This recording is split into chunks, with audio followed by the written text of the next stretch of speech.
own personal stuff going on, and then it's just an overwhelming month. It's just overwhelming. It's the only month I get booked up on doing anything.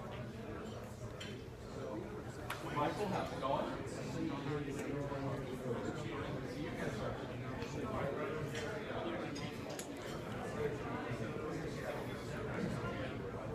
And your wife when you've been doing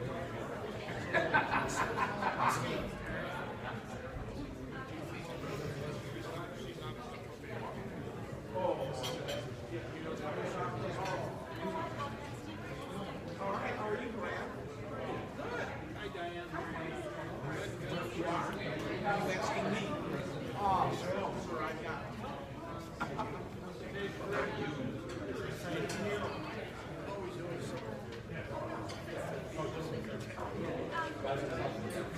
Hey, Jody, how you doing? Yeah. Orange is good. Thanks for your house. You are a lot.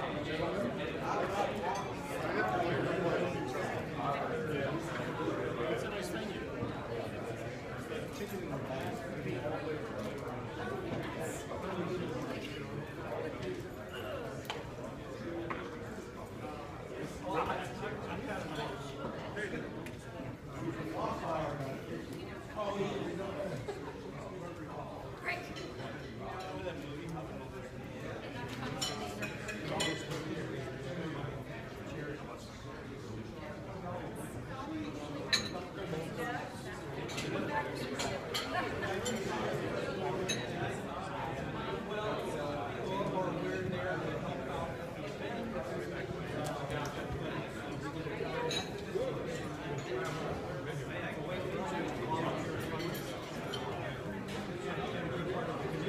Can I join you?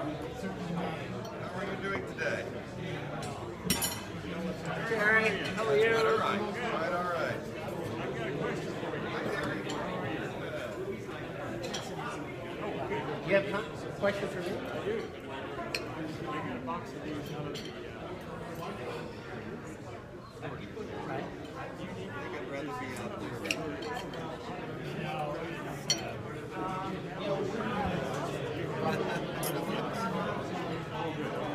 Thank you.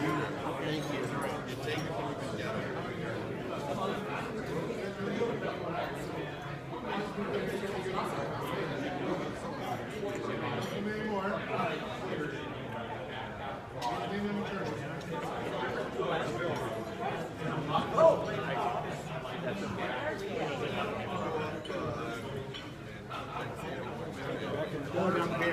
Nice to meet you.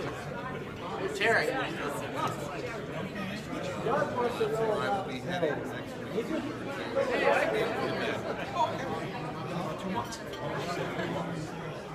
Terry Davison. Right place. I'm just trying to get some dates and stuff. What are you planning on doing? Thanksgiving plan.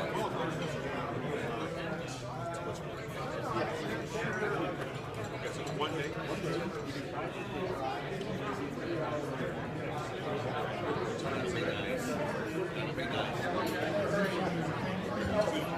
Two hours.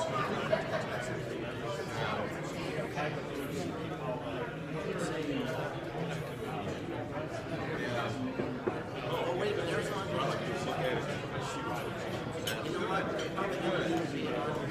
Sometimes the quietest because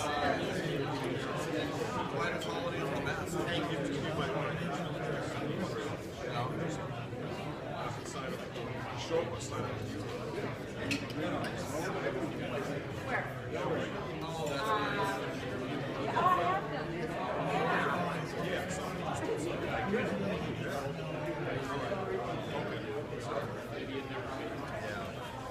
May I join you at this table? You certainly may. How are you doing, Candy? I'm doing well. How are you doing? Hi, Candy. How are you today? I'm good. I'm actually working on great and getting better. Well, you got time.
I know exactly where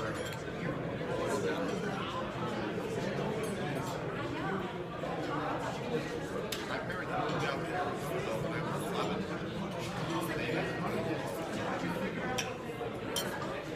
I've been out here my entire adult life.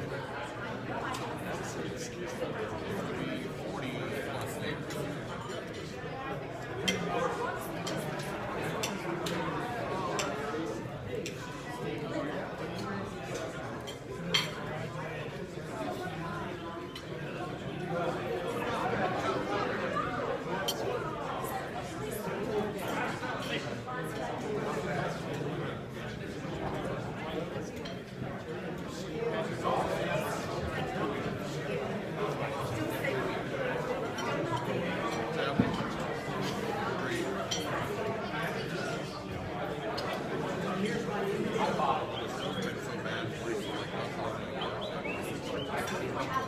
Oh, I mean, I like a man with a lot of gas. So can I take that chair? Yeah. I mean, then I'm gonna sit with Barry because we're rubber band. We're rubber band.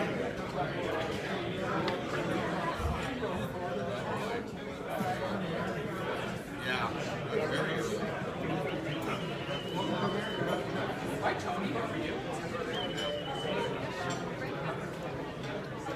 We have these three. We have these three. Are you coming? Saturday, 24th of January. Here. Now? Good. Yeah, it's right now. Make sure she. San Diego. If this is available, I'll take it. Where is it you actually went? To the attitude. Boy, it's hard to describe how to get to where he is. When you, it's on Glendale Avenue, just west of I couldn't make it, so. 15th Avenue, on the north side of Glendale Avenue. When you go through the security guard, he can probably tell you where he is. But you're gonna, the way you get to where he is after you go through the gate, go straight ahead as far as you can go, north, and then to the left and west, you're inside the complex. Go as far west as you can go without going out the gate. And then you turn left and back south, and you'll come to a multi-story building on your right. Yeah, how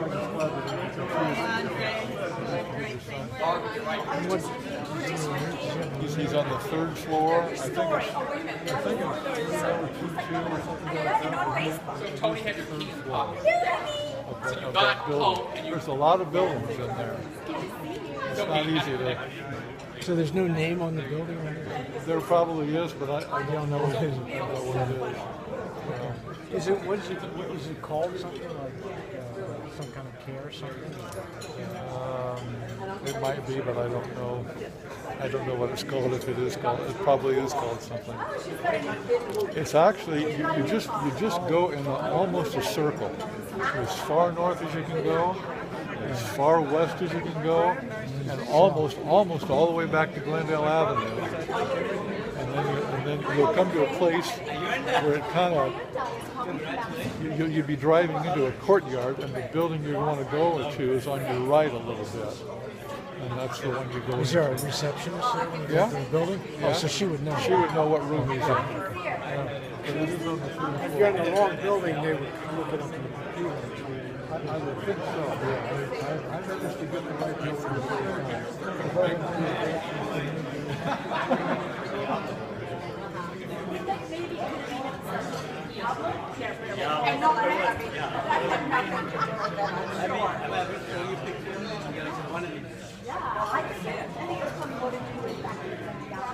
You know, I would leave it as a small green.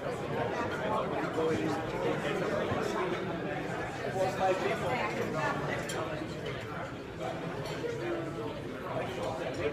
only money you have for that, but then a Canadian guy will say, why don't you have a picture? I did a website. I want to name the price and I don't name the price. No, that would happen. Sending you a check. But every other one, every other guy. Now selling. We haven't had an opportunity to do anything we want. Except I have to say we didn't do that. Yeah. Excellent.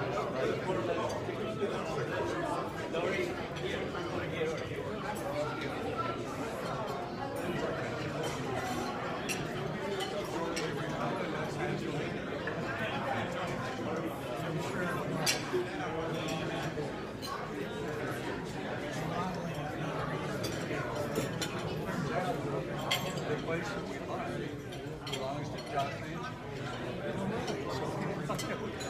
First we didn't know it.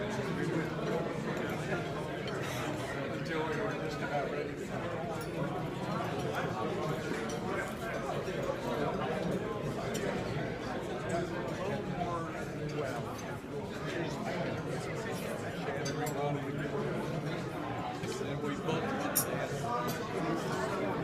One of these saved for me. we got talking about doing it. I'm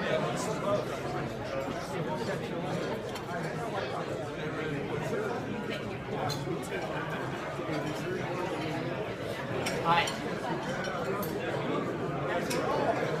Is that your meal? Yeah. Andre.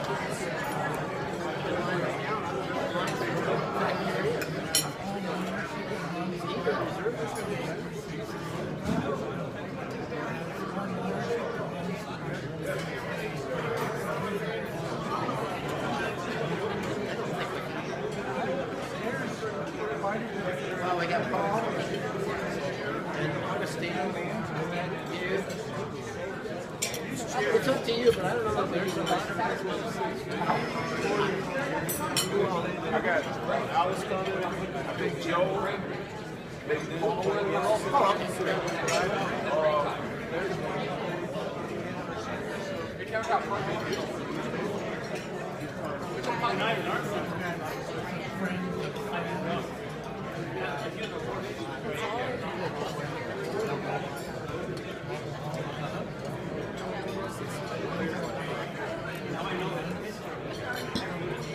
They miss you.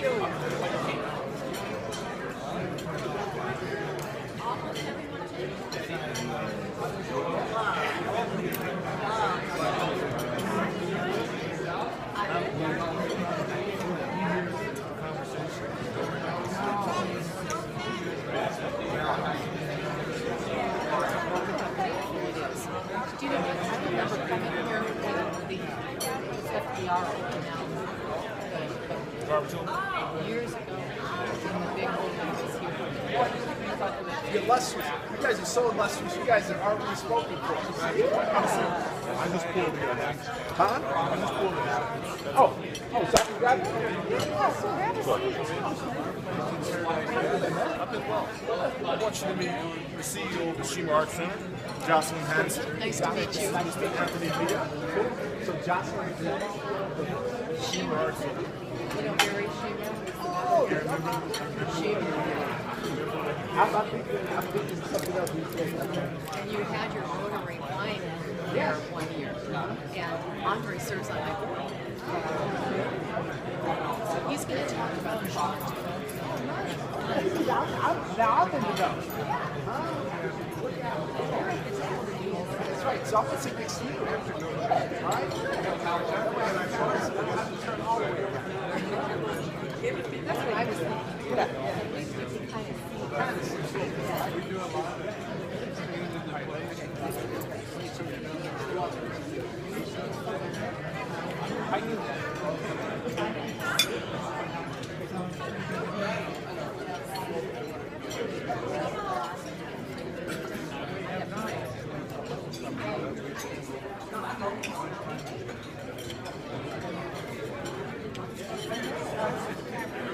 You can join us.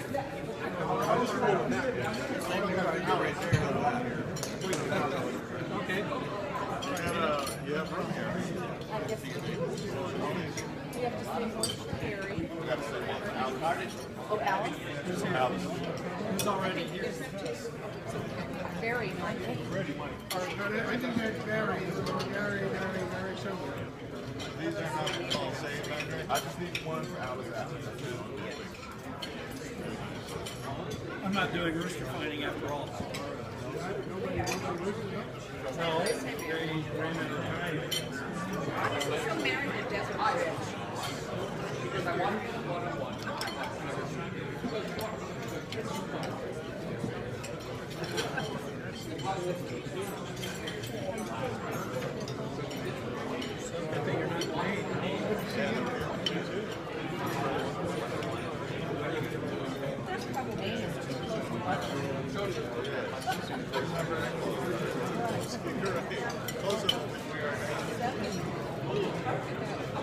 That sounds like South Dakota to me. Everywhere.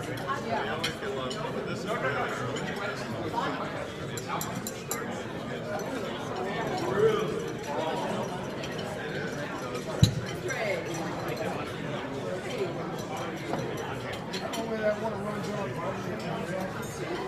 some reservoir.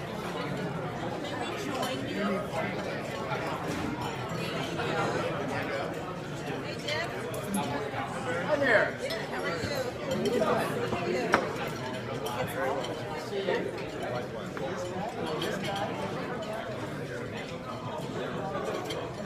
Barry, do we know who's sitting here? Let's see. I know we've got. I think we're going to be okay. Go ahead. I think we're going to be good.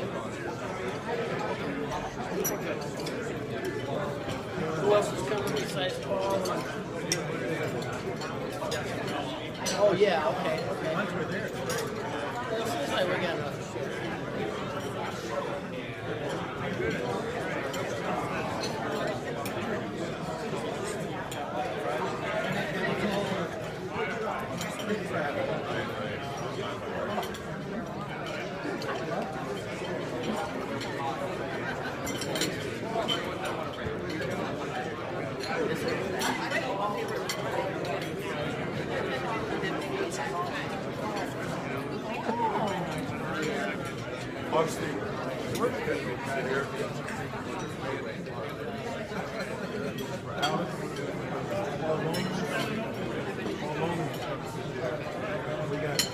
One We more. have enough?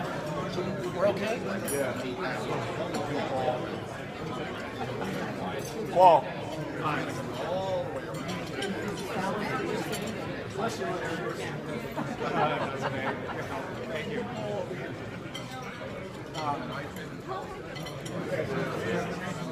Paul, you can sit here.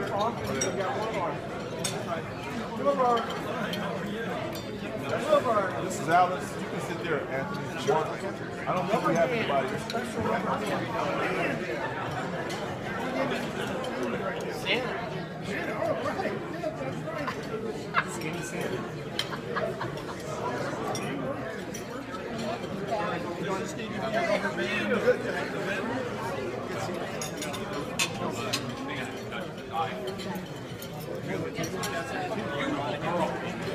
Talk about what kind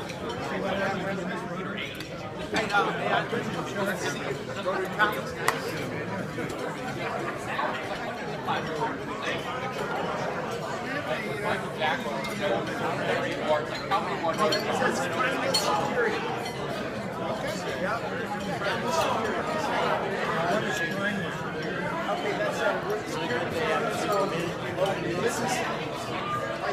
This is a bad day, 90.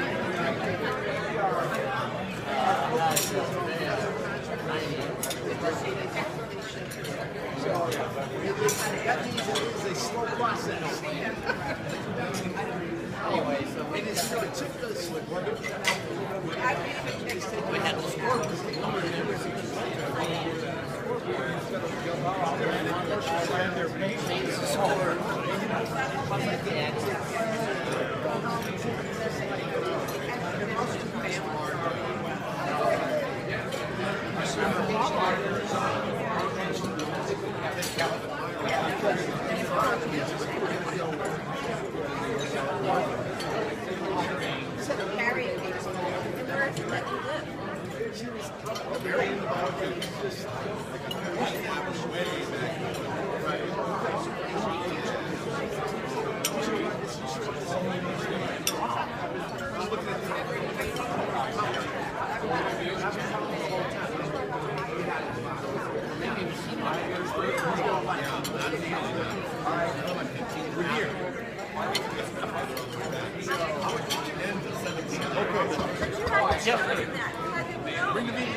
Some people are more talking to you. There's plenty of room. Who wants to start?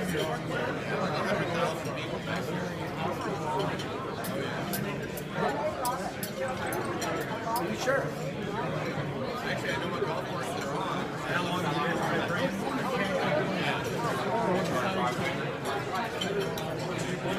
I can hear it.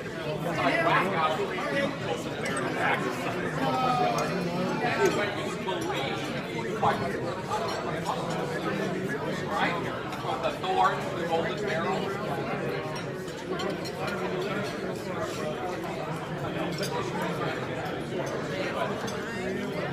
Golden barrel. I took the car to do more damage. The golden barrel. He plays golf.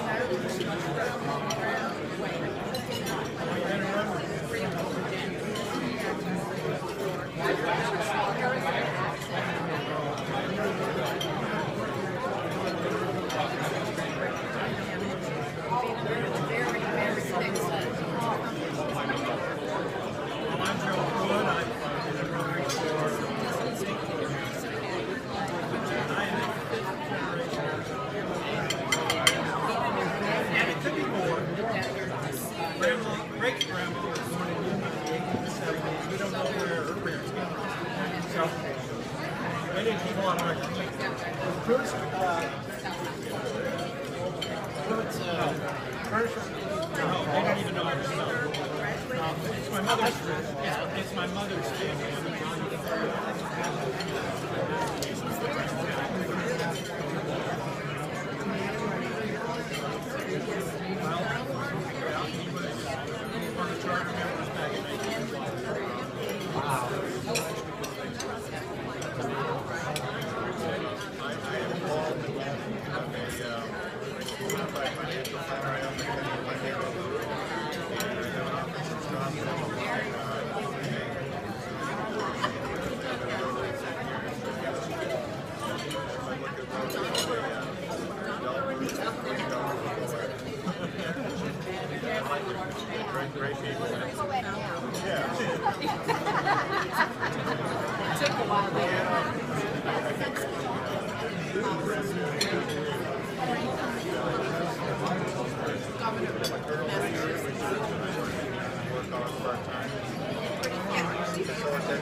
Well, I don't know how to follow that up then. Wow.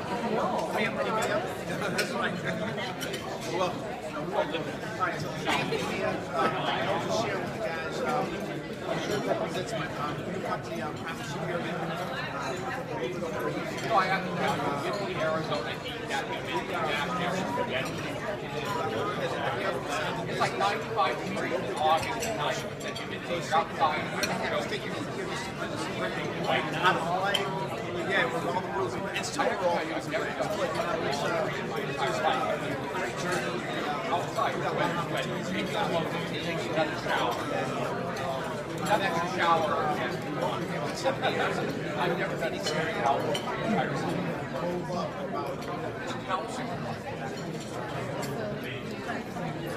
We do private security. We have private security.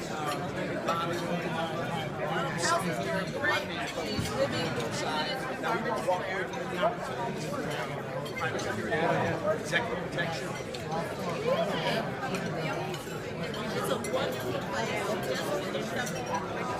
Oh my gosh. So she just finished up everything. That's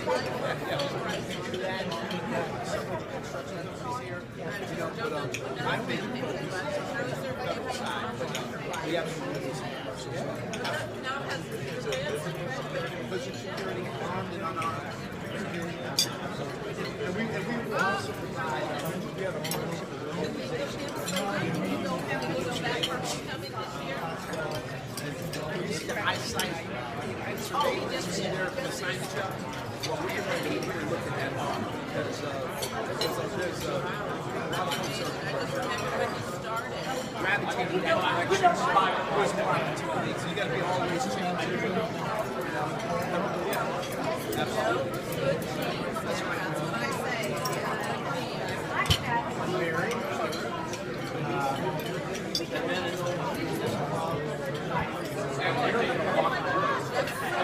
Because I remember when I was 9,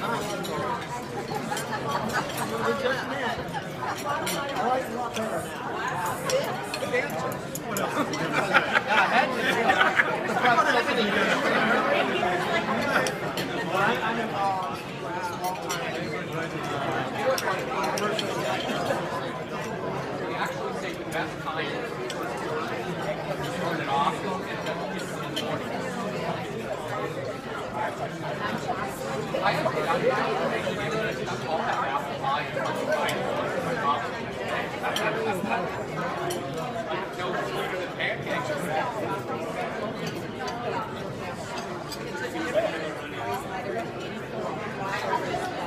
All you have to do is walk up and have your driveway outside. That's exercise. So he's got it very precise.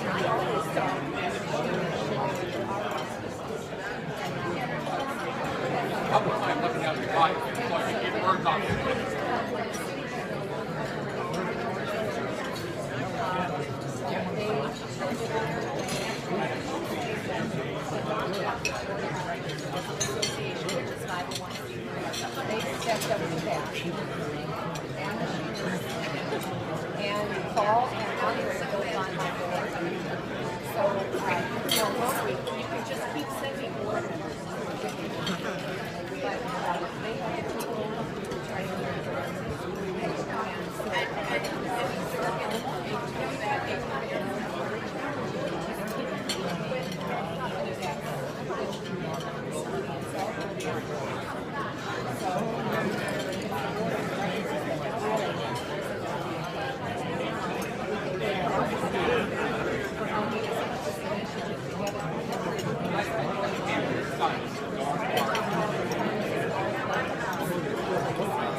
Green.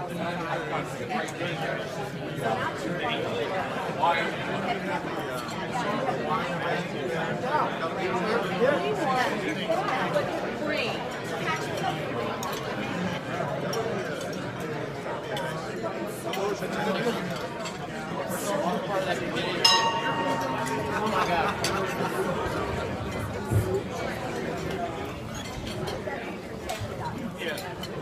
Nope.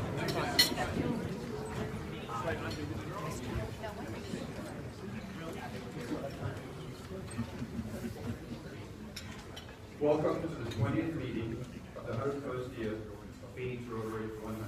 My name is Carlos Peterson, better known as Cliff, and I'm the president. We're having a great program today, and I'd like to call this meeting to order. But first, I'd like to start with a moment of silence for Derek Levitt, who passed away last Sunday. So if we please take a moment.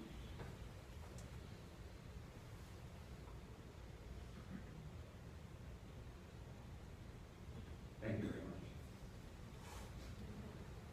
Before we get going, we're going to have an invocation of pledge done by Ed Blumenfeld, who's the Senior Vice President of First Financial Equity Corporation. Will be followed by Howie Simon, who's going to do the Kakar song, he's from Howard's Ed Simon, CPA. And you will be accompanied by Chuck Emerson, ASU professor retired. And then that will be followed by Randy Long, who's the owner of Arizona Balloon Safaris and Arizona Parachutes, and he will do the incident stuff. Thank you. Ed? Please bow your heads. Lord, we thank you for this wonderful country. Warts and all, and despite all the complaints, it's still a place where millions of people want to come. Very few want to leave. Thank you for our families. Thank you for the bounty laid before us today. And let us remember all of those next week on Thanksgiving who are away from home in harm's way in our military. Amen. Please join me in the pledge. Allegiance to the flag of the United States of America and to the republic for which it stands, one nation under God, indivisible, with liberty and justice for all.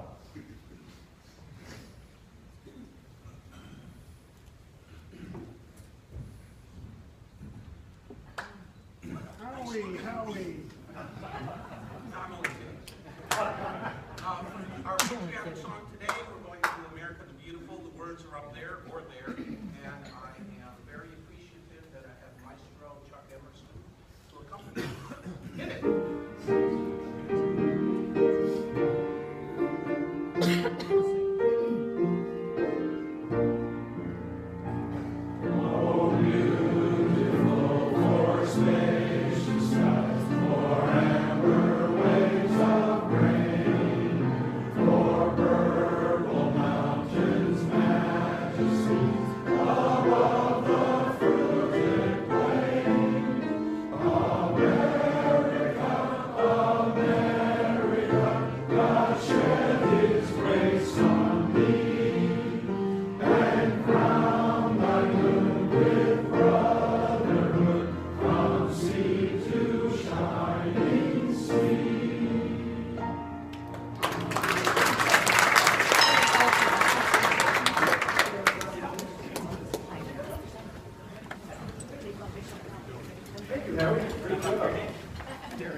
Well, welcome everyone. I'd like to ask all of our visitors and visiting hearings today, and if you please stand when I call your name along with your host and remain standing, and at the end we'll give everyone a rousing applause. So we have first Thomas Ware, who's a guest of Bill Fornicari. Michelle Johnson, a guest of Colleen Jennings Rogensack. Bonnie King, daughter of Mike King. Rochelle Piercy, also a guest of Mike King. Keith Lipson, a guest of Barb Katz. Edward Pinto, a guest of Ann Lynch. Ann Polanski from Valley Life, a guest of Roger Marks. Margaret Stevens-Reed from Valley Life as well, another guest of Roger Marks. Kathy Thomas, a guest of Andrea Mosley. You're not looking so good today. Jocelyn Hanson, Executive Director of the Schemer Art Center, a guest of Barry Schemer. Paul Lumens, a guest of Barry Schemer, and past member. Augustin Vargas, artist, guest of Barry Schemer. Joel Martin, a guest of Gary Walters. Bernie Ortez from St. Mary's Food Bank, guest of Bob Withers. Tracy Milanese, a guest of the club. Alyssa Green, another guest of the club. And then we have some Central High School Interact students with us today. Daja Alexander, Natalie Menez, Naomi Rodriguez, and Gianni Juarez. And visiting Rotarians today, we have Deborah Hage from the Summit County, Colorado Rotary Club, a guest of Bob Withers, and District Governor Chuck Fitzgerald from District 5490, a guest of the club. Thank you all so much for joining us today. Come back and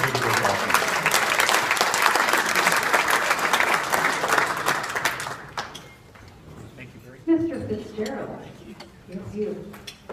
Why don't you get your food? You have a nice spot up here next to me. And it's funny because I was telling my boss, the director of child safety, Charles Flanagan, this morning he was headed to a meeting with our district governor. I said, please tell Chuck hello, not knowing I've had the pleasure of seeing him today. So we're glad he can join us. And it's great to see all of our guests here. Thank you guys for coming. Today, our Rotary photographer is one of them, Nancy Teff. Nancy Teff, CPA, and our scribe, our reporter is Steve Bretschneider, and the Working Alumni Association. Thank you, Steve, for doing that. Right now, we're going to turn it over to our table ambassadors.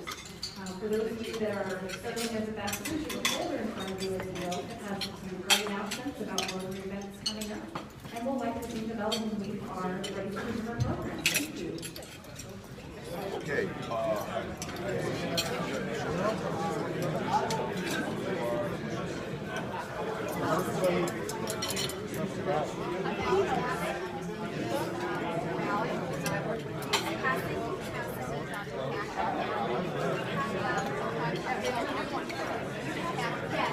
You only get one.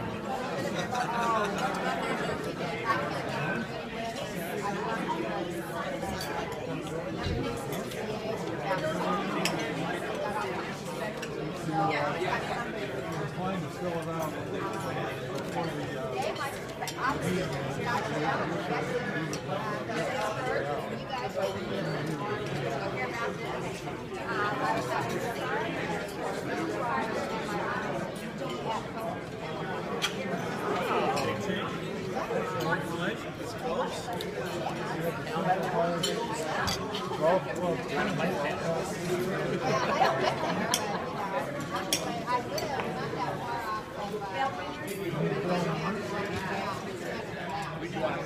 for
I thought that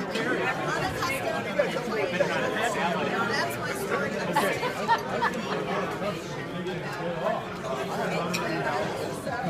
But now what you want to do is anyone here in church, you're here in SC, great. You have to be here on. No, that's right. I'm sorry. We have to start SC this weekend. Being UCLA. So cheer on SC this weekend.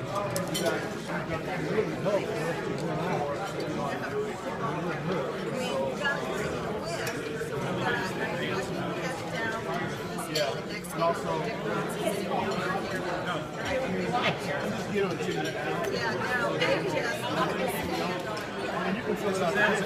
Well, it's not until December. So there will be biographies are going to be published on the 5th. So you'll know who your visitor is.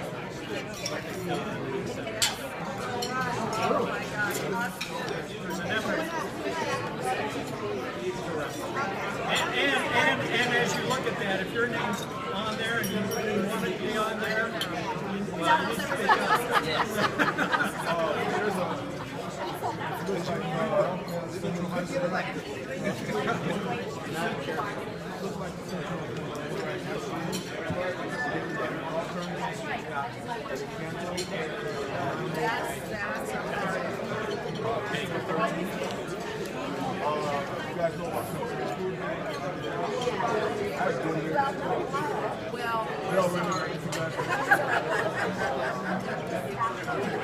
No, we're not. I don't really have this one.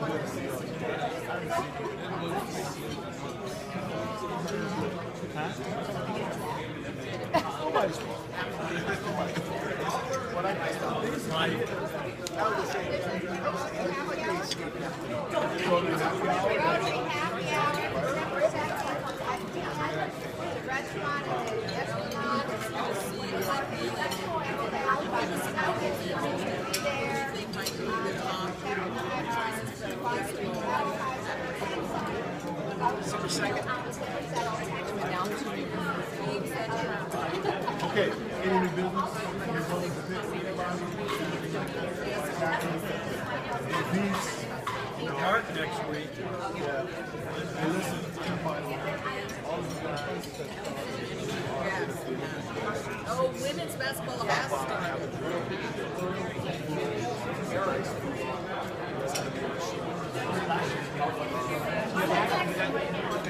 We're starting at 6.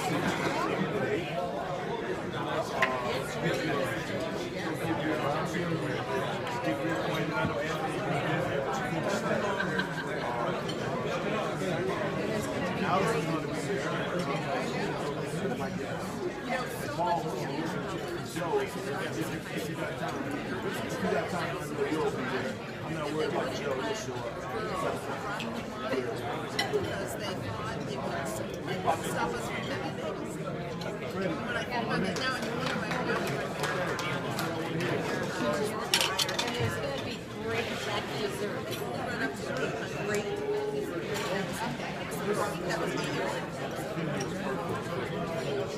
Oh, she's doing the Boston Marathon?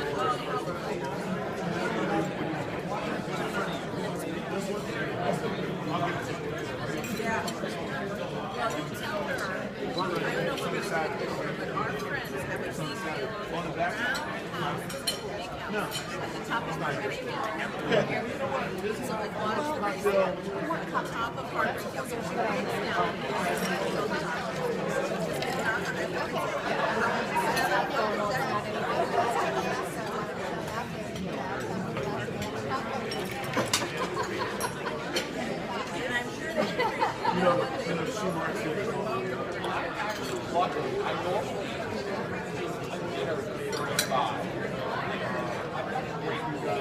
Once you get there, once you get right and start talking to people, you'll really get luckily, I don't have years. I haven't had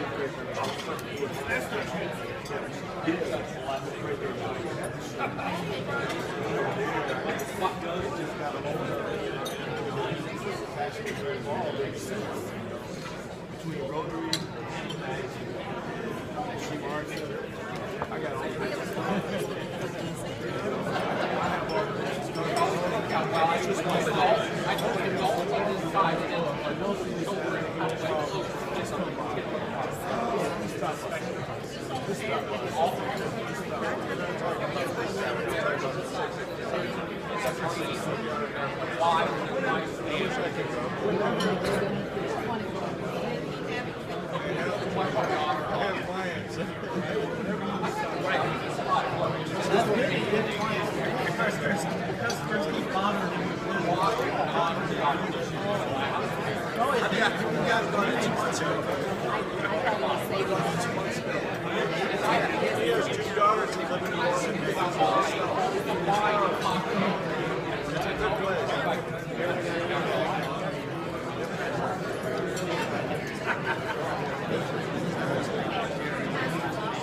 Sometimes you have more time here.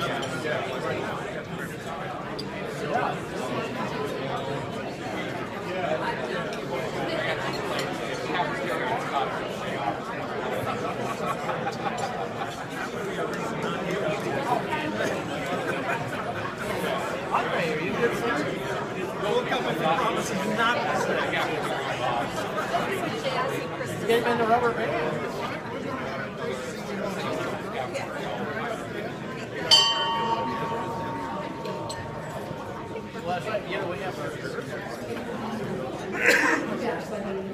That's why. All right, so just want to give a clarification to everybody. I've got some questions about the ballots. The ballots that are in the folders and now possibly in your top of the hand are the nominating ballots. So you will select who you want to see on the official ballot.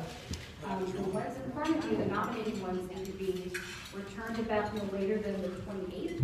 You can leave them today. That might be easiest for her. We don't meet next Friday for her. And then the official ballots will be handed out on December 5th at a meeting, and then the following week, the 12th, is when we'll actually hold our vote. So I apologize if there was any confusion on that.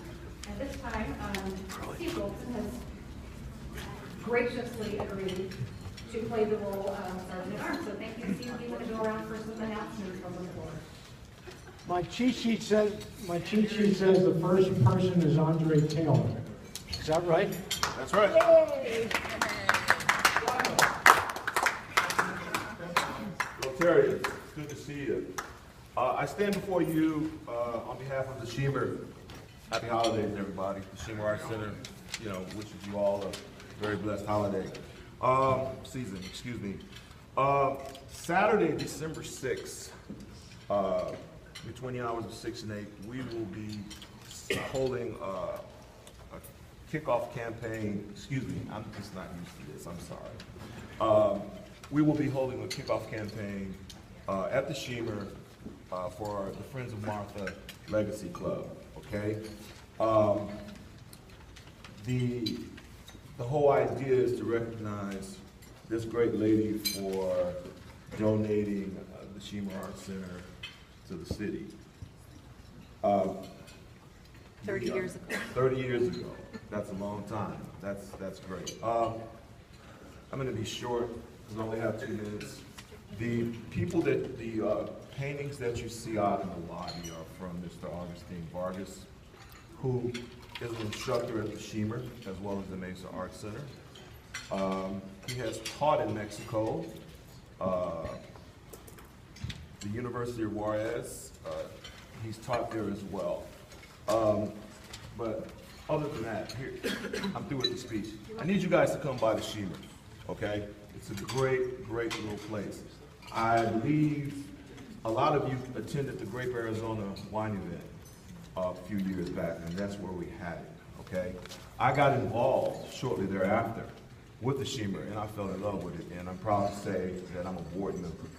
So I invite you all on December 6th to come by. Check out the paintings, we're gonna have food, music, good fellowship. Thank you. 6 from 6 to 8, that's right. Next announcement, Johnny Jerez. Good afternoon, everyone. Thank you. Reminder that Central High School, thank you for that underwhelming response. Central High School is holding its annual golf tournament on December the 13th. It's 9 holes, 1 club, and a putter. It usually takes just about 2 hours, so it's not going to eat up your whole day. If you're a golfer or if you know a golfer, please consider coming out and joining us. It's the primary way that our Interact Club raises funds for the projects that we do over the course of the school year. So I hope that we can count on you to join us if you can. Thank you. Thank you, John. And Terry Davidson. First, I have to check he doesn't have any paint on his hands. I don't know if he has a fingernails. Here to talk about the bell ringing coming up this year, long-standing tradition for Rotary 100. We'll ring the bell for Salvation Army. This year is December 18th. It's a Thursday, and we'll ring at 5 locations from 10 a.m. to 6 p.m. We'll do it in 2-hour increments. So we need 40-plus people to fill all those slots. So we need lots of you to sign up. What I'm asking today is if you would clear your calendar for a couple hours on December 18th, and we'll have further information on locations and sign-up sheet. But you get to visit with another Rotarian for a couple hours, get to hand out candy canes, enjoy the Christmas spirit, and you can wear one of these. Thank you. Where's your keys? Over here.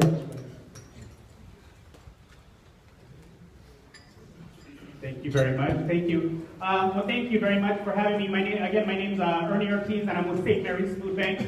And I'm very excited to be here because we're having our annual drive, and I just wanted to tell you a little bit about St. Mary's Food Bank. St. Mary's is the very first food bank in the whole wide world. Started here in Phoenix in 1967, and that first year we were able to feed 250,000 or provide 250,000 meals. This year or today, St. Mary's Food Bank provides about 250,000 meals a day. We provide food to a number of agencies, churches, community centers, anything that really has a food program. We're probably providing some food to them. One of them is actually St. Luke's at the Mountain, which is supported or gets a grant from the Rotary Club. But we can't provide that food without donations from people like you. Every can, every dollar really helps us out. Those items go into our emergency food boxes, and if anyone's ever in a situation, anyone at all, the food bank's available for you. Give them a call. We'll find a place where you can get some food. But those items go into our emergency food boxes. If there's any money that's donated and we have to buy food, we can buy $1. With $1 we can turn into 7 meals. So $1 equals 7 meals at St. Mary's Food Bank. So I just want to say thank you, and our goal this year is $3,000 or 500 pounds of food, and I know we can beat that. So thank you very much. Secretary, I'm going to take privilege here. Thursday we gave out dictionaries to various schools. One of the schools was very impressive. Every class in the school has designated a college or university that they identified with. And then happened to be the day we were there, they were all wearing their college t-shirts. And one of the classes, a couple of them we were privileged to hear the fight song. One of them was Steve Rechschneider's school, University of Pennsylvania. Go Quakers! But I'm going to let one of the people who were there talk about the school that he was associated with. One of them, Washington State, World Two. This kid sang the fight song twice. I just want to tell you that he led the Cougars fight song twice. That might, He's really talented. So that might cost some money. Who are the Cougars?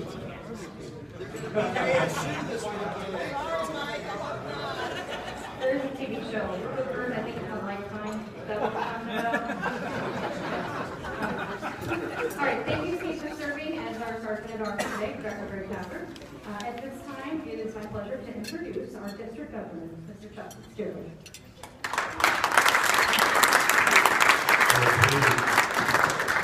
Well, thank you. Charles and Wilma, would you come up here, make your way up here?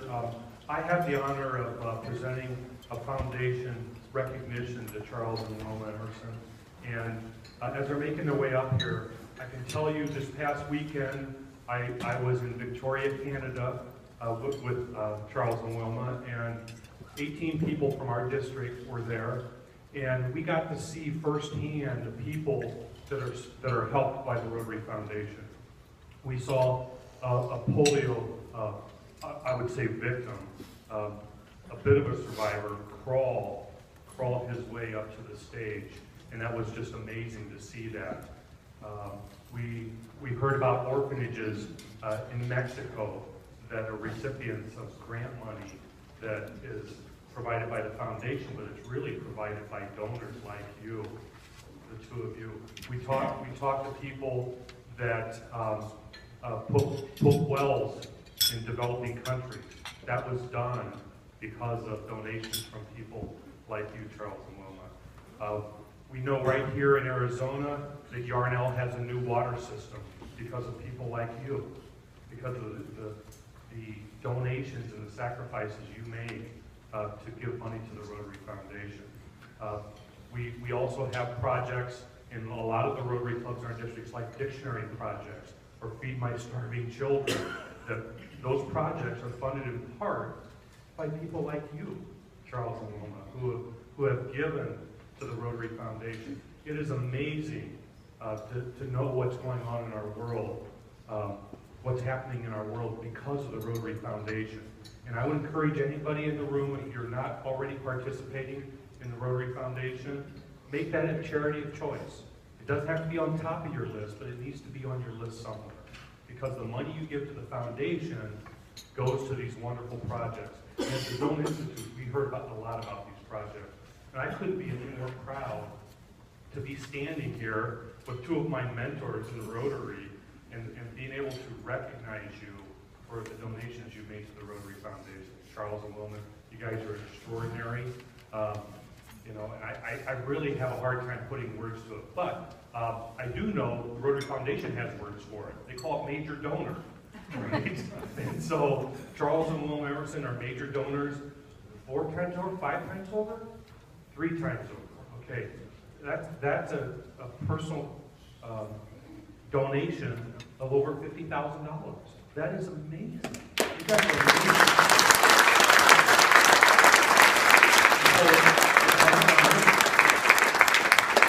It's my honor to provide you with pendants here. They're very nice. I think that's a liking of Paul Harrison there. Is that who that is? And then 3 stones to recognize major donor 3rd time over. So I believe this one is for you, Wilma. And here is a pin, and this is for Charles. It looks just the same. And I hope that you will wear this often. And you should be very, very proud of what you've done by donating to the foundation. The good, you'll never know all the good that it's done. It's just amazing what happens to the money when you give. And so I would like all of us to please stand and recognize major donors, Charles Wilma.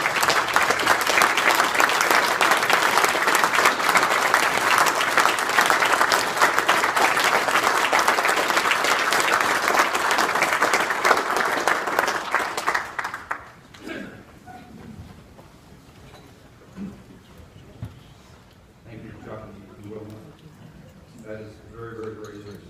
And thank you, Chuck, for coming out and helping us make that presentation. My president's report is going to be brief. I want to thank Tony. Tony and Cassie did a movie theater night. We had a lot of fun. I think we're 24, 25 people, I think. Yeah, it was a lot of fun. And the booze was free. The burgeritas were fabulous. Yes. And I'd also like to just mention, because I've been asked to, that the happy hour that you all heard about on December 2nd, the drinks will be at happy hour prices. The drinks will not be sponsored by Nancy and Alice.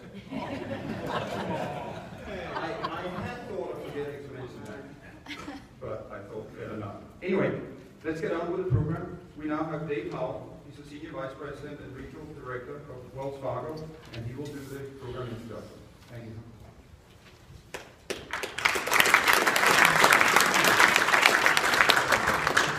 One-way street up here, so there's always a little traffic jam. I have the pleasure of introducing Mike Neely tonight. You have a bio of him on the program. I'm not going to read this to you. Mike, like a lot of us, he is a refugee from the Midwest. He's a Gopher. I'm a Northwestern Wildcat. So we both came from the Big Ten out here. Mike's been here since 2006. Yeah, go Big Ten.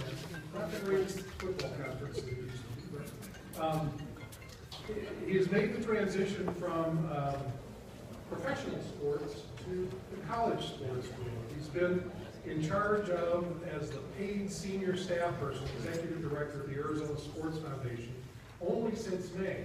And he came in at a time when there's a great deal of change in that world, both locally with the foundation, which is the organization, the formal organization that runs the Fiesta Bowl, the Cactus Bowl, and all the other events associated with those events and the others that they do all year round. But a major year of change both for the local organization and for the world of college football. And it was that change in that from the BCS to the new top four system that prompted us to think that this might be a good person for us to hear from. So with that, I'm going to turn it over to Mike and let him explain all this to us.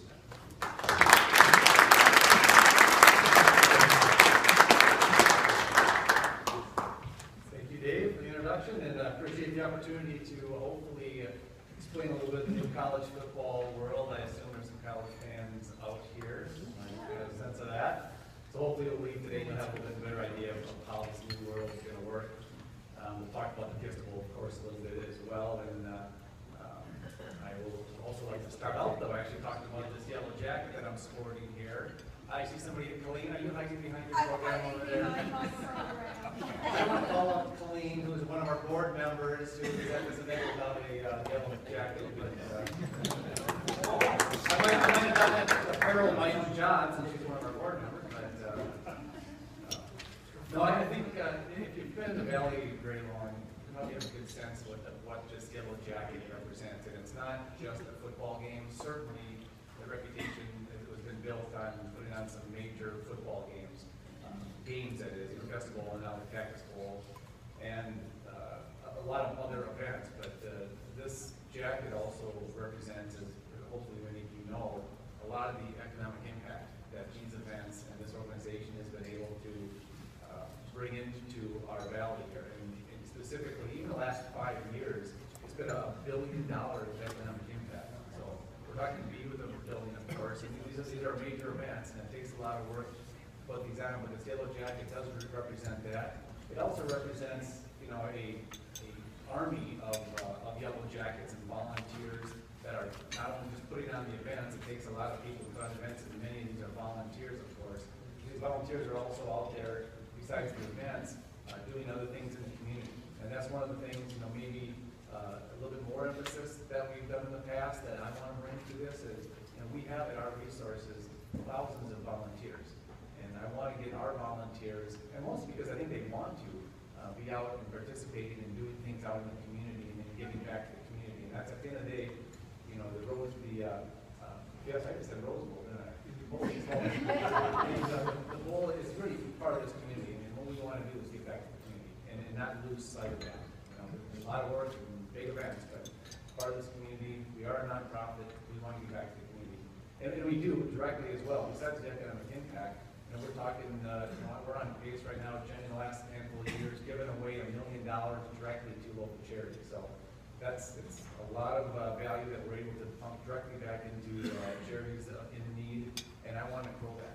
And that's something that we just went through another grant cycle. We're going to award another $400,000 in the coming weeks here to more grant-worthy recipients. And they're by the hundreds, of course. So I hope that this jacket represents that well to all of you, and you weren't aware of that. The impact is great and wide, so I wanted to share that. As mentioned, I'm 6 months into this job, so from the world of college, coming from professional sports is a lot different, but 6 months into the job, and although my past probably trained me pretty well, if you follow the Fiesta Bowl and college football, there's a lot of changes certainly within the organization, but also driven by the new college football playoff format, which we'll get to here. That really required a lot of change internally.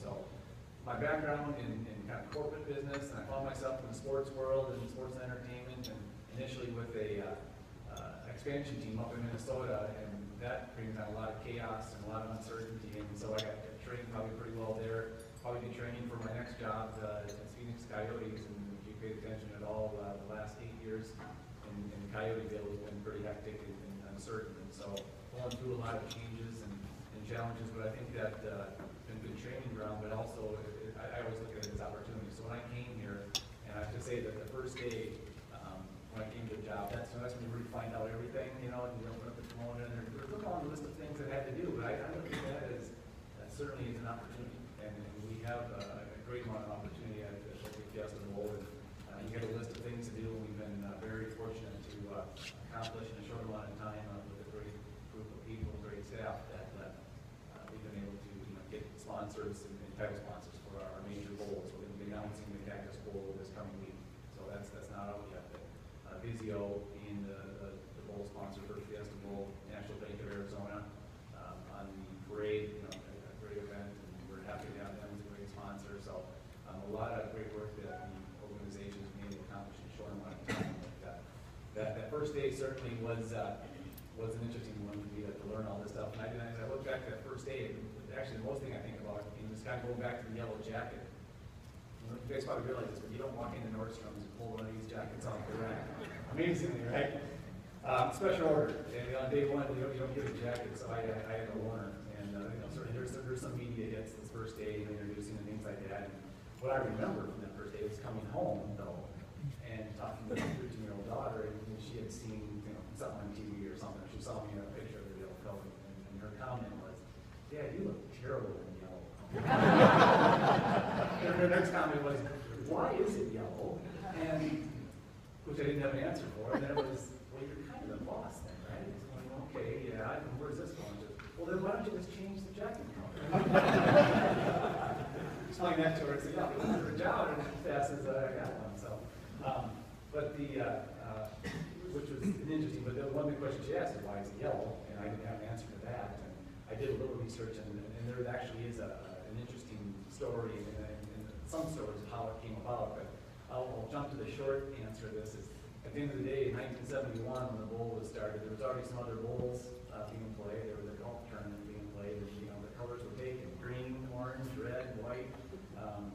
Yellow seemed to make sense. The yellow, obviously, they wanted a color that was going to stand out on the field, of course, and yellow would do that in the Valley of the Sun. I think it was a natural fit. So I think there's a little bit more in the story, but at the end of the day, we were not the first to pick colors. But that's the yellow jacket. So let's talk football though. And great, we got it up here.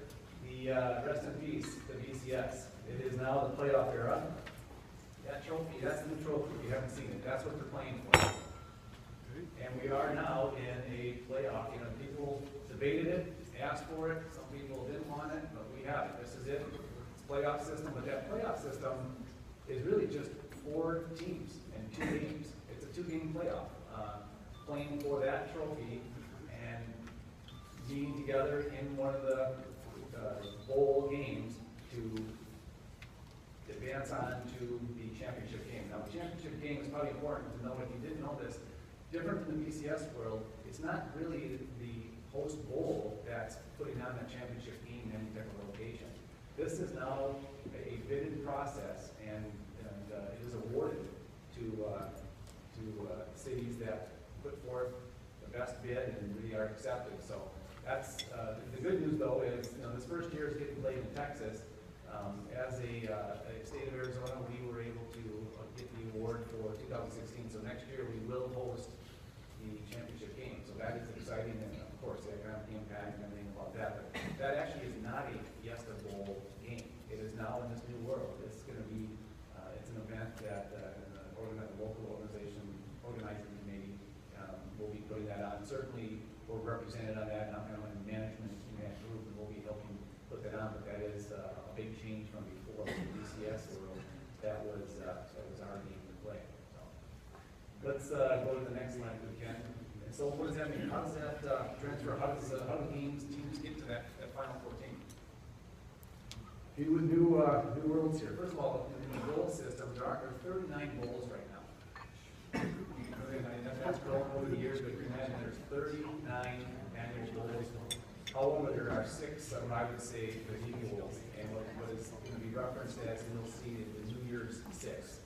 And you can see them on the sheet there, but Fiesta Bowl certainly is one of those. And then that is credit to former employees and the people that put the Fiesta Bowl into the position that we were to be able to retain that status as an elite bowl. So it's a committee, independent committee. There's 13, and actually Archie Manning had a step away, so there's actually 12 committee members that started ranking the teams 1 through 25 in October. They started doing rankings on a weekly basis. They have continued to do that, and they will do that up until December 7th. That will be a key date. On December 7th, they will rank the teams 1 through 25 at that point in time, and that will be the driver for what happens after that. Certainly, very specifically, the first and the top 4 teams, that's the lot. Those are the 4 teams that are going to play in the playoffs for that championship game. And number 1 will play number 4, and number 2 will play number 3. Where will they play? Of those 6 bowls, there's going to be a rotation between the bowls, and they are paired up, as you see on here. The Rose Bowl and the Sugar Bowl will be the 2 host bowls for the playoffs this year. So number 1 will play number 4. Where are they going to play? That will depend on the number 1 team. They will get the benefit of either location or ease of travel, and so depending on who, whatever bowl is closest really to their home base, where that number 1 game will be played against number 4, and then the 2 and 3 will play in the other bowl. Make sense so far? No. We're trying here. And then again, Texas this year. The next year, the host games are you can see up here, the Orange Bowl and the Cotton Bowl, and that game will be played here, the championship. And then the following year, we will host that playoff game. That's the 3rd year of the rotation, and then that championship game will be played in Tampa. But then after that, it'll rotate. So every 3 years, we will have that semifinal game. So that's a good thing for us. We had a championship game every 4 years. Now every 3 years, we have a heck of a matchup, and good matchups in between that as well. So. All right. So who's invited to this party? Let's move on to the next one. And I don't expect you to see that, but there's the Miss National. After you do that, there's 120 Division I teams. So all 128 have the opportunity to be ranked, play well, and get the opportunity to play for the championship game. That gets broken down quite a bit, of course. There are 10 conferences that teams are associated with. And there's 4 independents. The independents are Notre Dame, Navy, Army, and BYU this time. I think Army's joining a bowl or joining a conference in a couple of years, so that'll really goes well. You got 2 major groups though within those conferences. You note down there's a Power 5 group that is noted, and then there's a group of 5. The Power 5 is important to note because, and as its name would imply, they have a lot of power. These are some major conferences. Each one of these champions of each one of these conferences every year will get an automatic bid to one of the New Year's 6 bowl games. Follow that? We'll come in and play a little bit more here. So, but the Power 5 conferences, we can have a little fun with this one. ACC used to be the Big East, of course. That is, there's 14 teams in the ACC. Next we have the Big Ten. I'm sorry, SEC. Let's go to SEC. They have 14 teams in the SEC as well. Pretty powerful football conference at this time. Now we have the Big Ten. Big Ten, it's always been known as the Big Ten. Last year they had 12 people. Now they have 14. So there's 14 teams in the Big Ten. Let's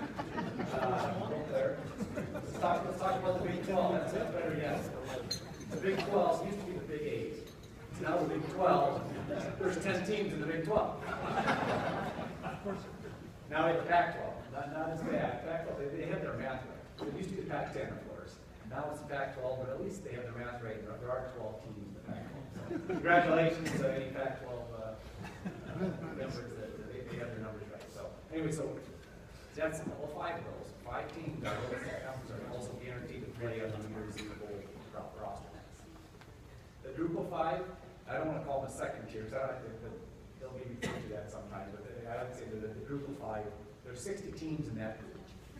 And there is one at-large automatic bid within that group. So, when the committee on December 7th ranks all the teams, the highest ranked group of 5 will play in a New Year's Six Bowl, regardless of their ranking. And that was today, by the way. On Tuesday, they came out with the latest poll, top 25. There was not a group of 5 team on that group, on that 1 through 25. So I think maybe Marshall, Colorado State is probably in the mix in there, and they could be ranked 26th, 30th, whatever the highest one is. They're going to be playing in New Year's Six Bowl. So there are some specific matchups on this. So it's not as simple as I've heard it described before too. That it's playoff time, 6 bowls, 12 teams. There we go. It's not that simple as I just tried to explain. So let's see what happens this year. So here's kind of the schedule. New Year's Six schedule. And you can read that. Congratulations. So you can get this information online, of course, if you need to. But this shows again is a 6 bowls. What you might not be able to read is that there are 3 contract bowls. I hope I'm not over confusing you guys on this one. There are 3 contract bowls and 3 post bowls. The contract bowls are the traditional matchup bowls: Rose, Sugar, and the Orange Bowl. So what happens? Now let's jump back to December 7th. This committee is going to rank the top teams. The top 4 teams are going to be ranked. Number 1 will play number 4. Number 2 will play number 3 this year in the matchup between the Rose and the Sugar. What about the Orange Bowl? The next thing the committee will do, and actually this is outside the committee, because an Orange Bowl is a contract bowl, they will divert, because they are not hosting a playoff game, they will revert back to their contract status. And their contract is with the ACC and either the Big Ten or the SEC, and also Notre Dame. So they'll take the top ACC team, and then the top between those 2 other conferences and Oregon, Notre Dame. All right, so then that's going to fill the Orange Bowl. All right. Who's following this debate?